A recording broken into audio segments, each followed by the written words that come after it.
Hello, everyone. Welcome to another episode of How Does It Sound? Today, we are trying to give an answer to the question, which one is the best DMB 2000 release in terms of mix and pure audio quality?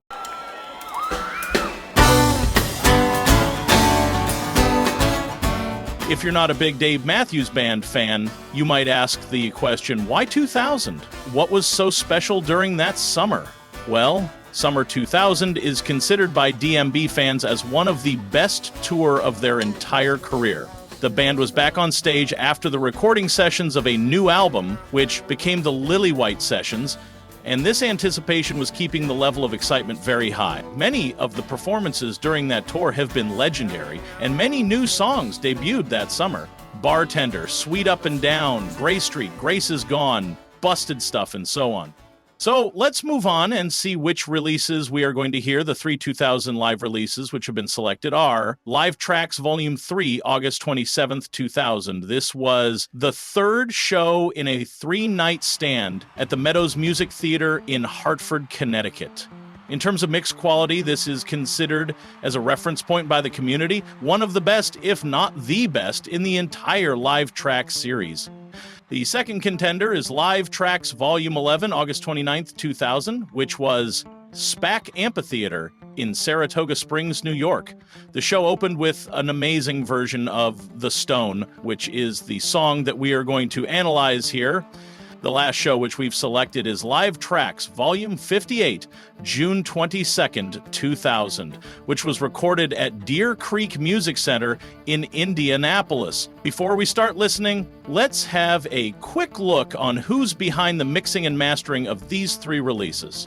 Live Tracks 3, which was released in 2005, was mixed by Chris Kress, who has basically mixed the first 21 volumes of the Live Tracks series, and was mastered by John Mayfield, who is the founder and owner of Mayfield Mastering in Nashville. Live Tracks Volume 11 was released 3 years later, in 2008, and it was also mixed by Chris Kress. The mastering engineer here was Jonathan Russell of Masterphonics, also based in Nashville. Finally, Live Tracks 58 was only released in 2021. It was mixed by Rob Evans, a well-known engineer who's worked with DMB for many years, and mastered by Scott Hull, owner of Masterdisc Studios in Peekskill, New York.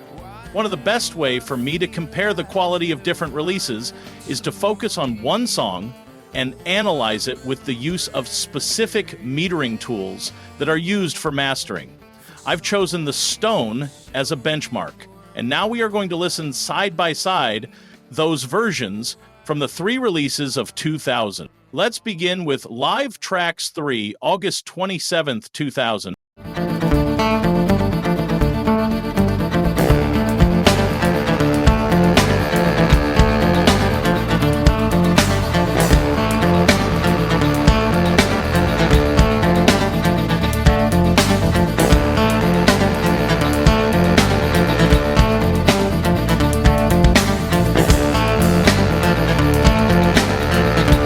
Wow, how powerful. The three things I notice here are 1, the sound is crisp and clear, drums are really popping out. 2, Roy is strong and solid on the right channel. Boyd is definitely center left and slightly milder. Guitar is somewhere in the middle. Bass is punching and very enjoyable. 3, the whole sound is very balanced, even if we haven't heard Dave. At this stage, we are only paying attention to the overall mix. But now, let's listen to the same song as played in Live Tracks 11, August 29th, 2000.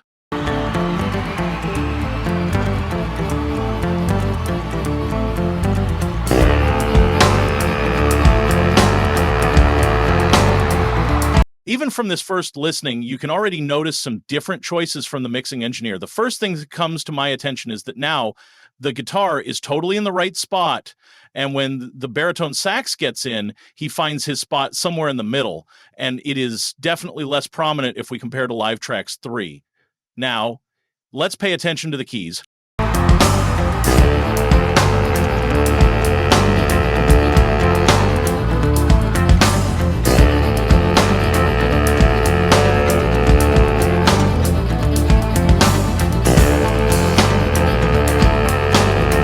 Pretty cool. I couldn't heat the keys in Live Tracks 3 so clearly as I do here, right in the left channel.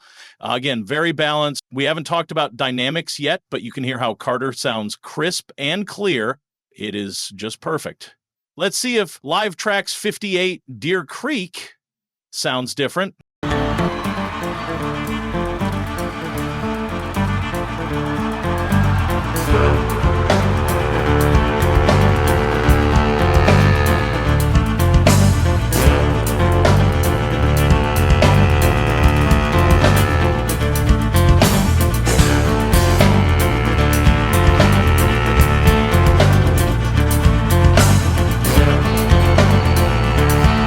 It does sound different. The mixing choices are quite clear. Roy in the right channel, Boyd in the left channel, guitar in the middle. You cannot hear the keys because there are no keys.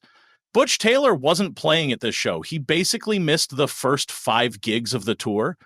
But what I notice more here are the drums, which are much lower in the mix.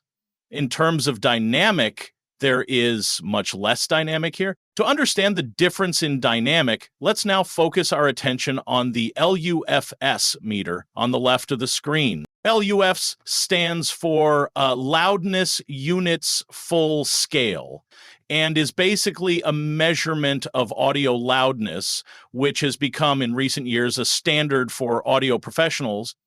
Here you can see 3 meters. The one on the top is the momentary loves, which basically gives us an idea of the transients, in other words, the instant dynamic.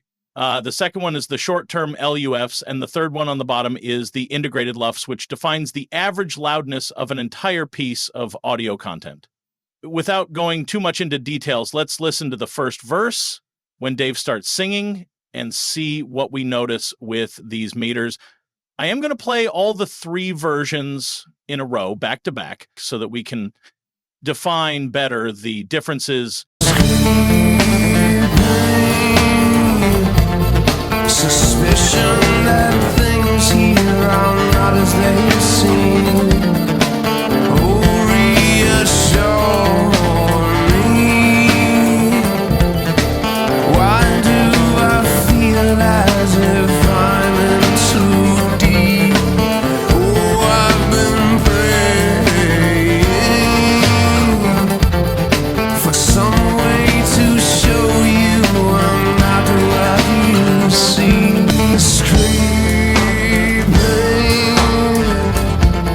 Suspicion that things here are not as they seem. Oh, reassure me. Why do I feel as if I'm in too deep? Oh, I've been praying for some way to show them I'm not what they say. This creeping suspicion that things here are not as they seem. Oh, reassure me. Why do I feel as if I'm in too deep? Oh, I've been praying for some way to show them I'm not what they say. The 3 samples sound quite similar in terms of integrated loudness, which means that if we put them side by side, they're no big jump. But you could tell that Live Tracks 3 and Live Tracks 11 have a total different pattern in dynamics compared to Live Tracks 58. Actually, when I listen to Live Tracks 58, what is really popping out is the bass that is much more prominent and detailed in the mix. You can notice how the instant meter moves with the bass and not too much with the drums. One cool feature of Logic Pro that can be used to focus on an instrument is the stem splitter. The stem splitter basically gives separate tracks for voice, drums, bass, and other instrument. Now, we are going to compare Live Tracks 11 and Live Tracks 58 in terms of bass. I'd like you to focus on how different the bass sounds between these 2 mixes. Oh, I am down wrong.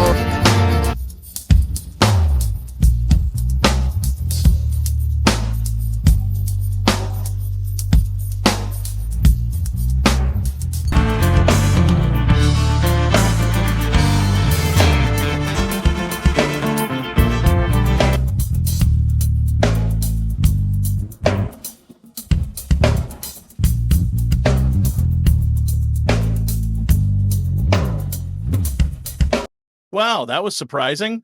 I am not a big fan of the mix of Live Tracks 58, but I have to admit that the mixing engineer did a better job with the bass, and you can properly enjoy the various lines of Stefan Lessard playing his bass. Well, that's it. I am going to play one last time, the final verse, but this time I will quickly jump from one to another. The choice of which one sounds better is up to you, since audio mastering is very subjective and each one of us have different tastes. I hope that this video was helpful to better appreciate those 3 great releases of Summer 2000 in terms of mix quality. And please leave a comment with your thoughts. If you haven't done so, check out our website where you'll find tons of great DMB show remastered by us, free to download and enjoy. See you soon.